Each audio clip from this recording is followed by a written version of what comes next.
rabaa inaan idin siiyo update-kii ugu dambeeyay 48 saacadood wixii soo kordhay oo xaaladda coronavirus ah 48 saacad ee ugu dambeysay waxaa soo kordhay 70 xaaladood oo positive ah rag waa 48 dumarna waa 22 xaaladaha soo kordhay 67 kamid ah waxay joogaan gobolka Banaadir 3 waxay joogaan Somaliland dadka laga helay da'dooda waxay kala tahay sidan soo socoto ka yar 20 sano boqolkiiba waa 3 20 ilaa iyo 39 sano waxa waaye 48 40 ilaa iyo 59 waa 27 60 sano iyo ka badanna waa 22 tirada guud ee dadka laga helay Soomaaliya oo dhan waxay isku noqonaysaa 671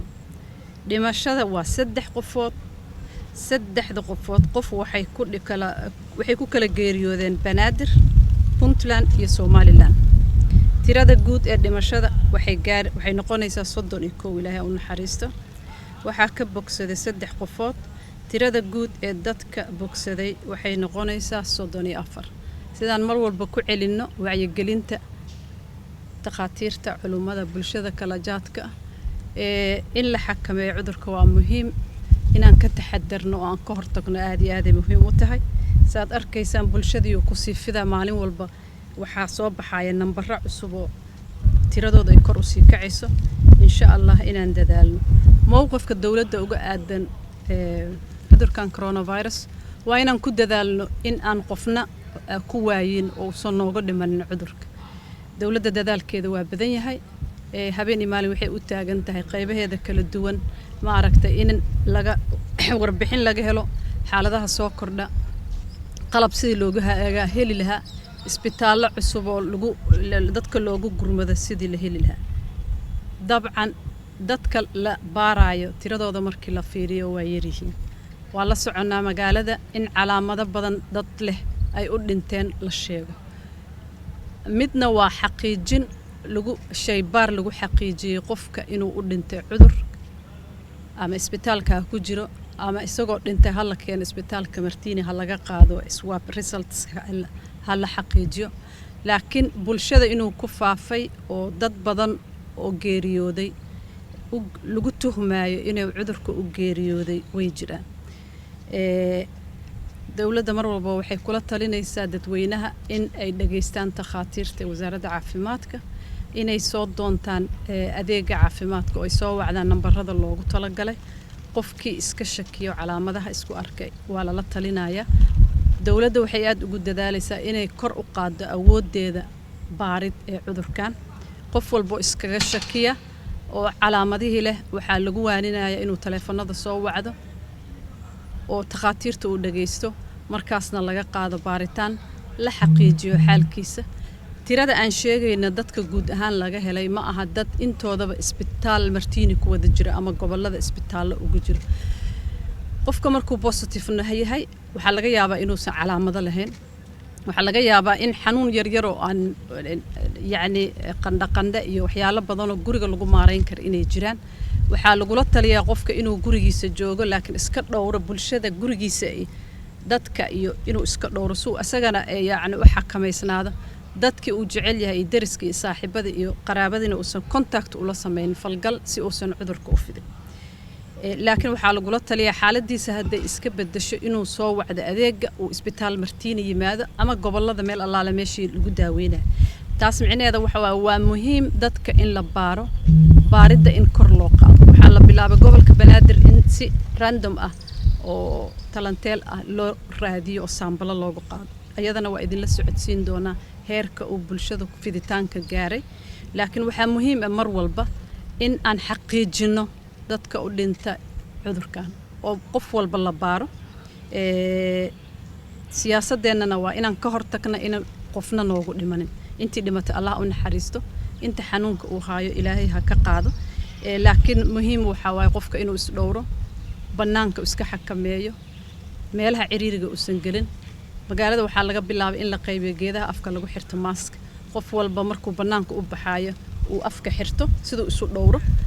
baabuurta gaadiidka publicada marka la raacayo sidoo kaleeto qofka inuu gacmaha iska dhaqo haddii uu xanuunka dareemo ama calaamadihii dareemo inuu wacdo nambaradii loogu talagalay dadka waaweyn ee cudurrada qaba in laga ilaaliyo xanaano goonina siiyo ilaahay hana garab galo waa dadaalayna wassalaamu calaykum waraxmatullaahi wabarakaatu maanta waa maalin gaar ah shaqo badan maanta magaalada Muqdisho laga qabtay shaqadaas waxaa ka mid ah maanta in maaskayaalna la qaybshay oo loo xoog badan la qabtay warkayga waa ku celinayaa maaskaradu waa xarago waana fashion dhalinyarada dhan waxa la rabaa inay sitaan waayeelka waxa la rabaa inay sitaan aabii hooyo inay qaataan madaxweyne iyo shacab iyo ra'iisul wasaare iyo wasiirro iyo nin walba oo maqaamku rabaa sheegtay waa in la sito waa badbaadadeena waa quruxdeena waana xaragadeenna baabuurkii bregal waa socdaa aad aan ugu xumahay baabuurkaas inuu socdo anuu galab ka sameeshan waxa la taaganahay culimadu waxa la taagan tahay qof walba wuxuu la taagan yahay dadku inaysan naga jirin oo cudurkan COVID-19 uu dad ba nooga dhicin si hadduu marka qofna ku dhicin dhimashana hadda ma jirayso asaga sabab ah laakiin intuu dad ku dhacayo oo baabuurku uu dad jiirayo ilaa break ma leh oo dadku ay ka leexaneen wadadiisa oo ay ka fogaaneen oo aysan qaadanayn talooyinka loo sheegayo oo tan culimadu sheegayso aysan qaadanayn oo masaajidadii taxadir laga sameeyeen oo goobihii ganacsiga taxadir aan laga sameeyeen oo bajaajkii aan taxadir laga sameeyeen oo basaskii aan taxadir laga sameeyeen magaalooyinka la iskaga kala gooshayo hadda waxaad ogaataa cudurka asna waa nagu faafayaa waana nagu socdaa marka baabuurka break galane hadduu wuxuu ka leexan karo ilaa break ma leh waa jiiraya waxa la intuu jiiri karo intuu dhaawici karo waa dhaawacaya inta uu dili karana meedkiisu waa sii kordhaya waa arkaysaan maalin ka dambaysa goboladii uu naga sii galayaa waad arkaysaan hadda maanta wasiiradda caafimaadku tiro cusub ay noo sheegtay walaalayaal hadda masaasan ku soconaynaa mase waxaa fiican intaanu gacanta isqabsanno midowno inaanu cadowgan na soo weeraray aan iska saaro warada haddaad maqashaan xuduudka Soomaaliya waa la soo galay ciidana soo galay maxaa qof walba la gudboon ma waxa la gudboon inuu gurigiisa iska jiifo mase waxa isku gudboon inuu hubkiisa inta qaato oo hore u dhaqaaqo gabdhihii ay qaadaan biyihii iyo cuntadii ka daba qaadaan alalagtiina wadaan nin kastoo khibrad lahaana inuu socdo oo talada uu leeyahay iyo tusaalaha uu muujinayo ee khibradiisu uu la qaybsado inta kale walaal waxa meeshaan keenay intaas weey anu waxaan ka mid ahay inta hadee kontonka ka badan jirta waa asireenayaa inta kontonka ka badan jirta inta khatarta u jirta ana oo khatarta ku jirta waxaan rabaa inaan idin sheego halkan waxaan u taaganahay wax kale maaha halkan waxaan u taaganahay waa badbaadadeena waa badbaadadeena waa badbaadada dhamaanteen inaan khibradda ahayo sida nin generaal ah oo retired ah howlgab noqday maanta markii ciidan xuduudda la soo galo uu banaanka u soo baxayo oo uu ciidamadii la talinayo oo khibradiisa la qaybsanayo waa intii oo kale anigu ujeedadeedu waxay tahay baabuurkaas aan break lahayn inaan istaajino oo gacanta isku qabsano inaan hakino waliba waxaan si gaar ah ula hadlayaa waa dhalinyaradu sida tirada lagu bixinayo dadka ugu badan oo positive-ka waa ayaga laakiin dhimashada marka aadno waa dadka waayeelka dadka ugu badan hadda dhalinyaro taadana badbaadi midda waalidka iyo dadka waayeelkaana badbaadi wadanimo muuji islaamnimo muuji Soomaalinimo muuji waajibka ku saaran muuji maxay tahay kale hala kala durko oo hala kala fogaado masaajidka hadii lagu tukanayo culimada maadhood waa sheegeen sida horta masaajidku ma noqon karaa goobta cudurku ku faafayay waa noqon karaa haddaan wixii laga rabay iyo wixii uu la rabay oo xakameena haddaan la sameeyo waa noqon karaa sheeko waxaan arkay maanta magaalo kamid ah magaalooyinka Soomaaliya salaadii jimcaha markii la tukaday nima istaago dadkii wuxuu yiri walaalayaal aan cudurka lagu arkay wasaaradda caafimaadka aawe hada dadka dhamaa nin kabiisa ka cararay mid koofidiisa ka cararay mid tusbixiisa ka cararay mid wax ka soo sita ka cararay albaabka la isku jiiray qaar waa dhaawacmeen sababtoo waa la isjiiray نبنيكو كحوق بالنابي أي صوبلت هذا واحد عقل يا ولا ليالا إله بين تكون دارشي ما ماني كستم هذلينا مغيلينا كل بدال منه أنت قف نجمده وكوفيد 19 وكل عايو مرة دال منه وحن قبلنا مرة ما يسترنا واحد ما يستر ميان ما أنت باور كاسها كنه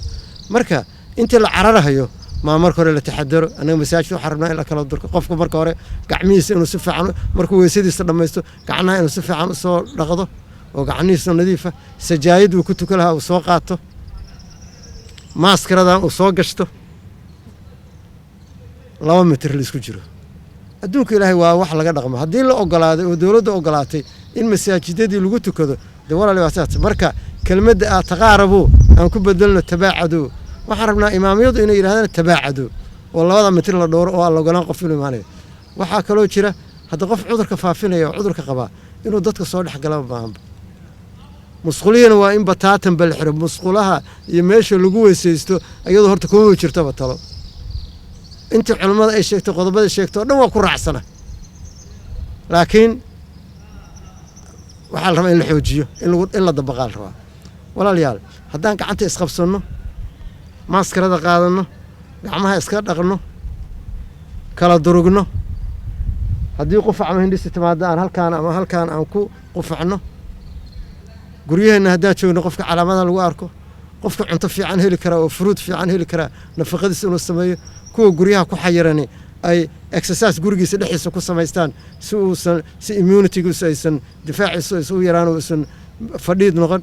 ويلك إن سيجارة الله دريارة مال جارة لقيه